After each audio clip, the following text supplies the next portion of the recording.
And it's already 8:36 right now here, p.m. So you can imagine how late it is, and now we need to run. So see you guys. Good morning, guys. So today is day 7, and it's about 7:20 right now, a.m. in the morning, and I'm in my room about to go and bath as usual. Yesterday I could not give you guys a video of us coming out of the bunker because it was late and the whole place was dark, but we spent like maybe just 40 minutes there. Then we came back because there was a threat of an air fire, so we had to run to the bunkers. The school put it in the school group and told us to hide, so we had to run to the bunker. And when we came back, it was really late and my family called, so I had to be talking to them and telling them what's going on and how I am, regular checkup. I'm so sorry that this video is always raw, no editing, but you guys have to bear with me. This is a documentary, so everything is just going to be in its raw, natural state. Anyway, yesterday before I went to bed, I could not sleep, so I was just on Instagram, looking at the news and stuff. I think I did too much. I'm sick to my stomach right now. Like, I'm scared. A lot is going on my mind. I don't want to scare you guys, but I just feel so scared, like really, really scared that anything could happen right now. But God help us. Anyway, today I would tell you guys in details exactly maybe how we got into situations like this and why we cannot leave and things like that. So I'm going to have my bath and I'll talk to you guys later. Bye. Oh my God, guys, idea, there was a bomb. I was in my room. I could not even bath. My heart is shook. Pascal, please carry the water. We are on our way right now. We are going to the bomb shelter. Jesus Christ, you will not even believe this. This is the loudest one so far. Very, very close, guys. Pray for us. Hi guys, we are back again, and I'm here with my group mates. I don't really know her that well. I'm Maud. And I'm Erica. Sorry if I didn't tell you guys my name. So you guys already saw in the previous video when I said I was going to bath. This morning was not a joke. So always I come and then I get more, then we go bath because our bathroom is downstairs and I stay on the 4th floor. Maud actually stays on the 3rd floor. Yes, but we are all here with Pascal. Maybe you guys will see Pascal sometime. I think he's been in the videos, yes. So I came and then I woke Maud up and I was like, okay, go get your stuff, and then we go bath. I was sitting on the bed in my robe. You guys saw me like this, looking at Pascal's window, and I was just thinking of my life. I'm like, oh my God, this thing is getting so scary and things like that. Not knowing it was about to get much scarier. My dear, much scarier. It was like boom. I'm sorry. And everything was shaking, guys. Like I'm sorry. It's okay. Oh my God. The first floor shook. Even those on the 4th floor. I felt it. I was on the 3rd floor. I was by my room, and I felt it. She was pooping. She was in the toilet, guys. Hey, stop. Guys, forget, she was not pooping. Why would you say that? Anyway, she's from South Africa. She's a white girl, please. In case you're wondering, she's not Ghanaian, she's from South Africa. So in case you're wondering about her accent. So yes, guys, it was not, I just shouted, Jesus Christ. Pascal, what did I even say? Did you hear that? God. Oh my God, oh my God. This was how I was holding my chest. Oh my God, Rema. I was on the 3rd floor, and the first thing I heard after the explosions was Erica shouting for her roommate. My dear, my room, when I left my room, my roommate was asleep, guy. She was sleeping. So I was just like, oh my God, can you believe that I ran up metallic stairs without slippers? I was just in my robe, running, shouting my roommate's name because she was asleep. Oh, what if she What if she slept through it and then something It horrible happened. So I just went, wore my jacket and stuff, and I came back downstairs, and then grabbed my friends, and then we went. So you guys will see that in the previous video. Anyway, by God's grace, we are all fine, we are all safe. This sound was the loudest ever, and it was the shakiest too that we've ever experienced in Sumy. We've been hearing sounds, but this one was the loudest. So you guys should keep praying for us, and please.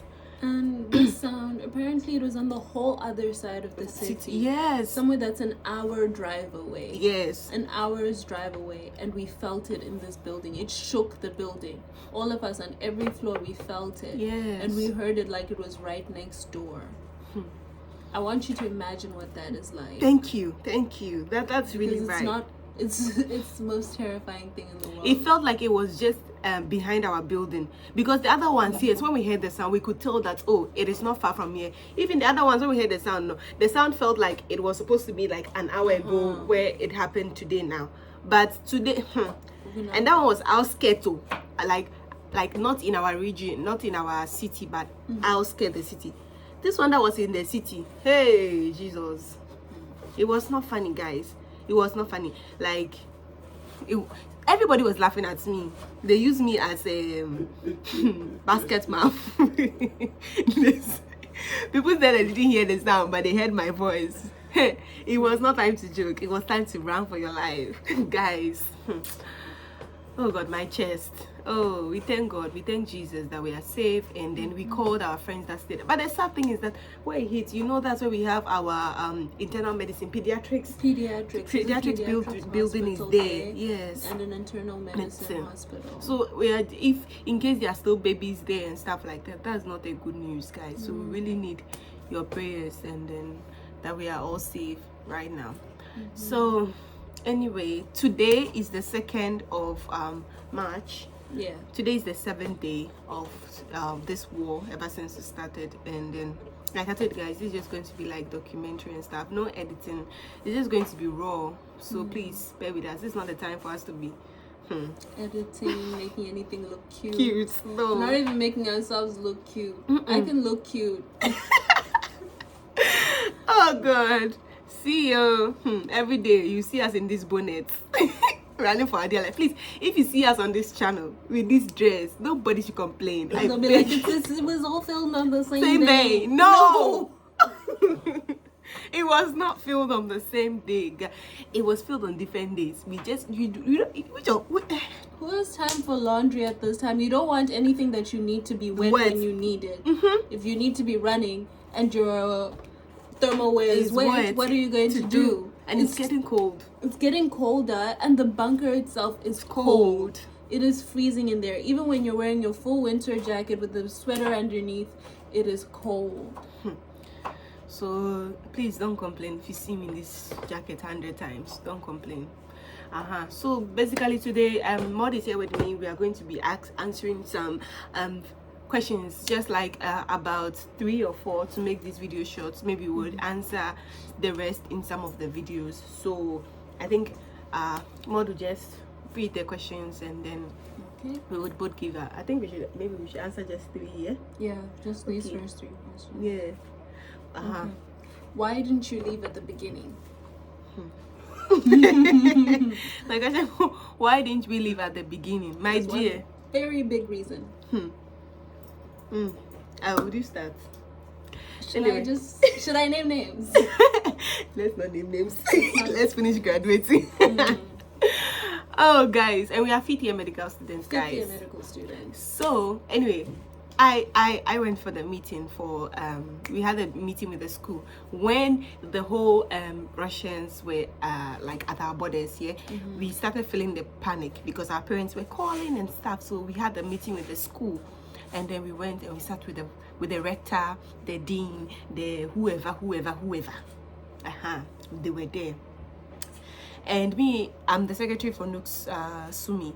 So I went with my president, and then I was jotting down. So this thing I'm saying, it's not like I'm making it up. I have evidence of listening, evidence of writing, and evidence of recording. I have it on my phone, like whatever they said. So at the meeting, they were like, we were like, okay, our parents are scared that the Russians are on the borders. We want our kids home, or like, you know, because everybody was scared because the United States and the United Kingdoms, they were taking their people. So our parents wanted us to come home since our governments were not saying anything. So our parents wanted us to come home. The school was like, no, you should tell your parents that they should chill. You guys are here. You have seen that there's no war. We are all safe. They said they were bluffing. They said they were bluffing. Does this look like a bluff? It does not look like a bluff anymore, my dear. They said we were bluffing, no. And my president was like, we understand. I am in Ukraine. I am in Sumy. I can see with my colo eyes that the situation is just normal. They are just at our borders and they seem to be threatening. But our parents are not here. And they are feeling the heat, especially those that just brought their kids like 3 weeks ago or a month ago. First year students, fresh people that just got in here. People that just came here 3 days ago. So some like, that haven't even started classes yet, because don't have residence permits. Yes. So please let them come home. They were like, no. First years are supposed to learn the basics. I get them. Of course. It's not even advisable for a first year student to be doing online as a medical student, because you really need to see your cadavers. You really need to see your microscope and stuff to be able to, like, you know, relate, because first year is basically basics. That's the nursing of medicine. So I get them. But this was not COVID. It's not COVID. It's war. This was war that was knocking at our door like this. And they said no, and we will not go. But the thing was that we understood they didn't want our 6th years and then our third years to go. We understood that one because they have the 3rd years were very close to writing their state exams. It's called CROC here, and the 5th years are writing. They were 6th years. Sorry, the 6th years are supposed to write years in like a few months, like 2 months, like May, April, I don't know. May. Okay, May. So we understood that those people there, they were supposed to stay. But these first years, like, their parents are worried, yeah? We were like, at least give them the benefit of the doubt. They said no, just tell your parents that don't worry, they will be safe, and the only thing they can do, we argued. Then they said the only thing that they can do, to cut this video short, is that they can give us online. So they finally gave us online, and the 6th years and the 4th years were going to school, and they gave us online. Even I think the 1st years too were going to school. Yeah, 1st years, 3rd years, and 6th years were going to school. The rest of us were online, guys. And that was when we were having this epidemiology cycle. We had a nice teacher, and they said we should go online. Fresh teacher like this, by the way. That's by the way. Oh, shout out to my epidemiology teacher. He was really the coolest. He really was. He's even been the only teacher to call and check up on us. Yes, yeah. He has really been doing well. So anyway, so we're online, chilling. Some people traveled, and this school, they now came. If you know you haven't left the country, come back to school. If you have left the country, send us proof that you've left the country. We want you guys to go back offline. And if you've left the country, make sure you're back by May 2nd. Imagine we are in 5th year. Our course is ending May 24th. And you want me to leave in February ending? Basically March. Yes. And then come back in May. And go back in May. Thank you. Then go back home in May. Because we have to go for clinical practice. Hey! Tell me, does that make any sense? If it was you, would you be able to go home, come back, then go home 2 weeks later? Not even 3 weeks or anything like that. 2 weeks later. Does it make sense to you? So obviously you'd be like, no, it makes more sense for me to stay, especially since the school is assuring me that nothing is actually going to happen. And they're saying we're going to be back offline classes soon. Wouldn't you also stay? It wouldn't make sense to you. And it really didn't make sense to me. That's the only reason why I'm still here. Because the school insisted that we'd be safe, that we'd be okay. That's how we stayed, though, my people. That is how we stayed. And now that is why we are in this condition. So that is why we did not leave. And we did not listen to the signs and warnings of the UK and the US. So for the purpose of this video, we move to the next question. But I think you can answer the next one. Why are you still here? Why am I still here? Because I am in Sumy. Sumy has one border with Russia, and then the rest of it is surrounded by Russian troops. So Sumy city is in control of Ukrainian troops, but around those troops is Russian troops. So even the Ukrainian troops in Sumy cannot leave, cannot go anywhere. Also, the railway to Sumy was blown up. It was destroyed. So there's no way that a train can pass through this city. And there's no way that cars or buses or anything can also pass through. That is why I'm still here. I don't... Even airlifts cannot help us now. The only thing that can help us is to go through Russia. That's the only thing that can help us right now. Or if there's a humanitarian corridor that is formed to take us to the west. Otherwise, there's no way for us to leave Sumy. It's not like we're staying here because we don't want to go anywhere or for any other reason. We want to leave. We want to go home. We've been wanting to go home. We're not staying here for fun. Sorry, my dear. No. And people are just texting, saying, "Why are you here? What are you doing here?" Sending Go me to Poland, Romania, go to Lviv, and then from Lviv you can go there. Go to Poltava. Hey, sister. You're talking about step C, and we can't even start step A. That's what's happening right now. So please, those what they call it?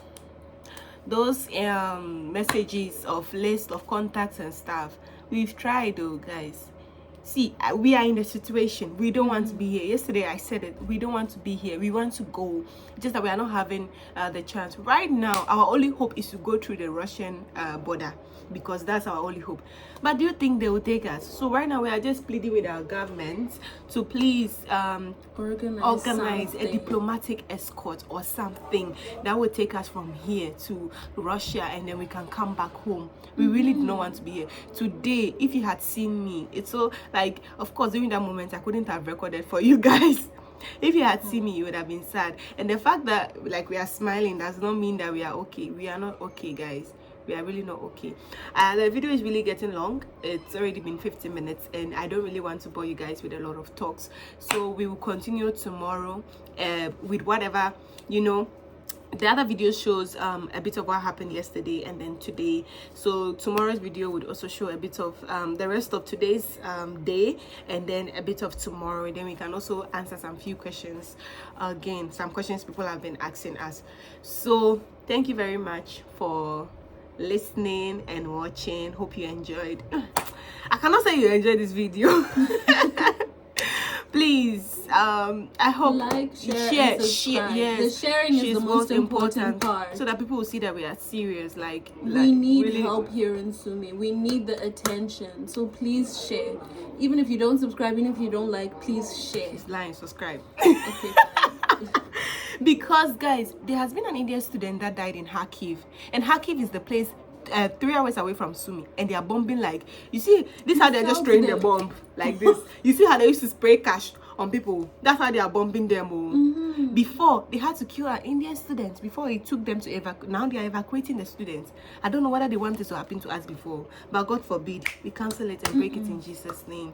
So guys, please help us share the video so that it will get to a lot of people. People will hear us and people will know that we are still here and really need to be out of here.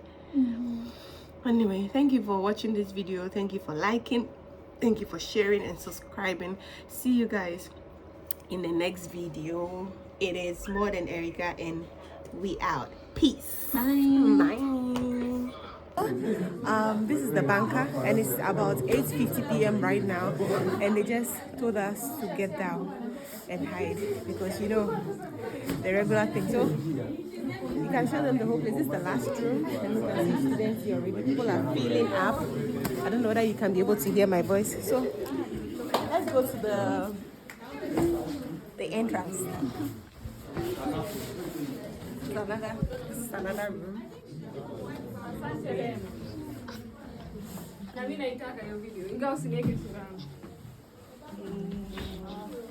You don't start business. You don't start business. For this place, This is another place. You can see every kind of person is here.